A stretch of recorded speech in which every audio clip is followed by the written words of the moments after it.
Bapak, Ibu, saudara-saudara sekalian yang dikasihi Tuhan, selamat berjumpa kembali dalam acara Sentuhan Ilahi. Saya akan mengajak kita bersama-sama melihat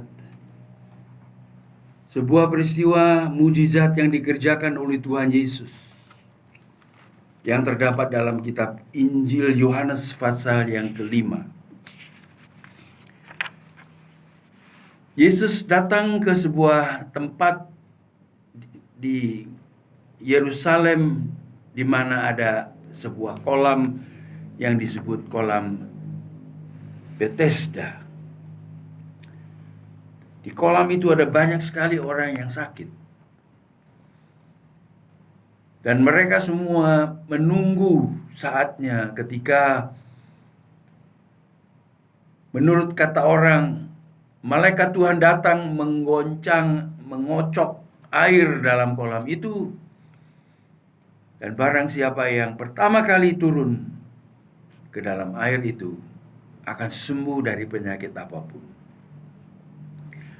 Kita tidak tahu apa benar ada malaikat yang datang dari waktu ke waktu, atau ada unsur-unsur alamnya yang membuat air itu bergoncang seperti dikocok. Kita tidak tahu. Tetapi kita tidak bicarakan mengenai hal itu. Yang hendak kita bicarakan adalah tanya jawab di antara Tuhan Yesus dengan seorang penderita sakit lumpuh di pinggir kolam itu. Dan tidak main-main. Dia telah sakit 38 tahun lamanya. Lama sekali dia berdoa, menunggu, berdoa, menunggu. Jawaban doa belum datang. Dan kalau seorang menunggu jawaban, tidak bisa berbuat apa-apa selain berdoa minta pertolongan Tuhan. Lama-kelamaan, keinginan untuk sembuh, iman percaya Tuhan dapat menyembuhkan, akan bisa dipadamkan juga. Di saat-saat seperti itulah Tuhan Yesus datang kepada orang ini, lalu menanyakan pertanyaan yang aneh. 38 tahun menunggu kesembuhannya. Pertanyaan Tuhan Yesus yang ditujukan kepadanya berbunyi demikian. Apakah engkau benar-benar ingin dijawab doamu? Apakah engkau ingin disembuhkan? Kalau seandainya kita adalah orang tersebut, mungkin kita marah. Karena Yesus sepertinya tidak peduli dengan keadaan batin kita. Menanyakan pertanyaan yang seolah lebih menggores luka dalam hati kita.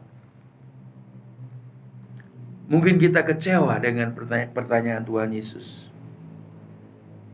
Maukah engkau sembuh? Dari jawabannya kita bisa melihat ada rasa putus asa, kecewa dalam diri orang ini. Dia katakan, Tuhan, tidak ada orang yang menurunkan aku ke dalam kolam itu apabila airnya mulai goncang. Dan sementara aku menuju ke kolam itu, orang lain sudah turun mendahului aku. Kasihan. Nampaknya ada balapan untuk mendapatkan kesembuhan.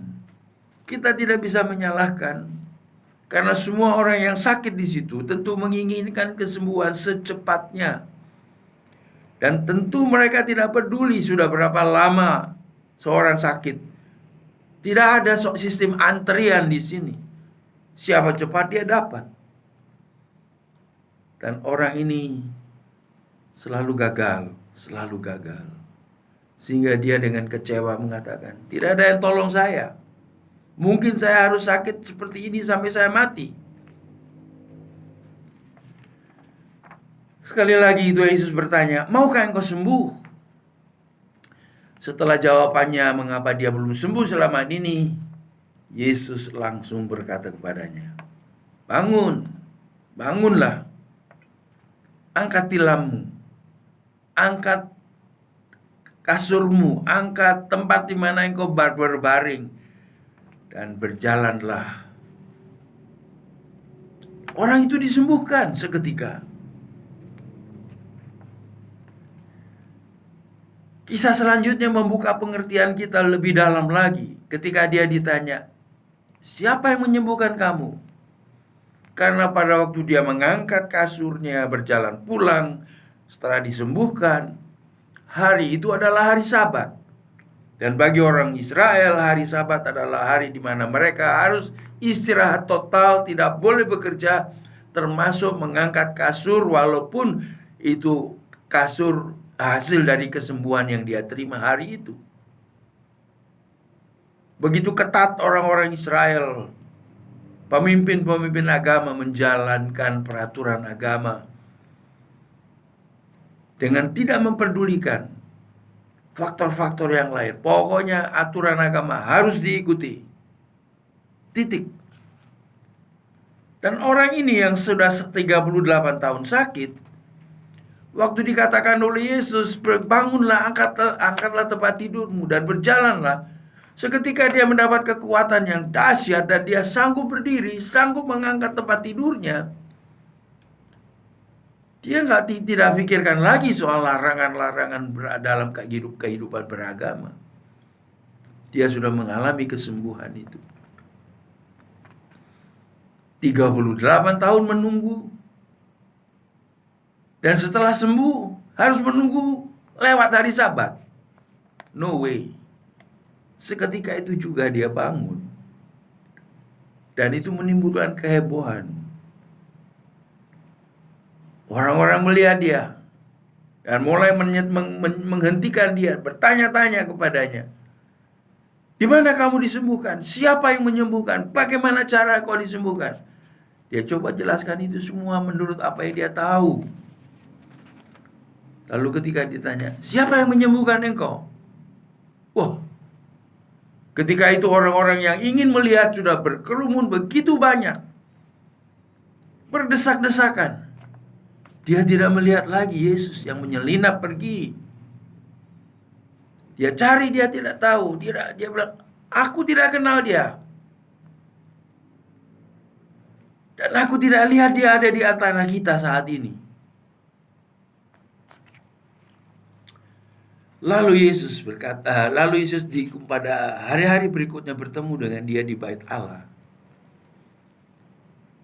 Dan Yesus bertanya kepadanya, setelah kesembuhannya itu.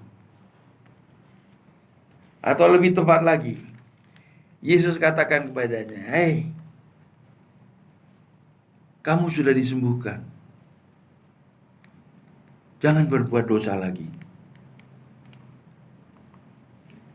Bapak, Ibu, saudara-saudara sekalian, mungkin ini membuka sedikit pengertian kepada kita. Bahwa orang ini belum sembuh atau tidak sembuh selama itu oleh karena dia tidak pernah punya hati mau berterima kasih. Dia anggap Tuhan itu wajib menyembuhkan dia. Bahwa mungkin dia rasa dia adalah keturunan Abraham, Tuhan harus menyembuhkan dia. Tuhan ingin supaya pekerjaannya, mujizatnya dihargai, dihormati. Lalu Tuhan berkata kepada orang ini, "Kamu sudah sembuh. Jangan berbuat dosa lagi." Nampaknya orang ini tidak sembuh-sembuh oleh karena dia tidak tahu berterima kasih kepada Tuhan. Dan sekarang Tuhan harus mengingatkan dia bahwa dia sudah sembuh. Jangan berbuat dosa lagi, supaya jangan terjadi yang lebih buruk. Itu terdapat di dalam ayat yang ke-14 dari Yohanes pasal yang ke-5. Tuhan ingin supaya apa yang dia kerjakan dalam hidup kita akan kita sambut dengan ucapan syukur, terima kasih kepadanya. Sebelum kita menerima jawaban doa kita, sesudah kita menerima jawaban doa kita, mari kita berterima kasih kepada Tuhan. Dia dipermuliakan melalui jawaban doanya kepada kita. Tuhan berkati.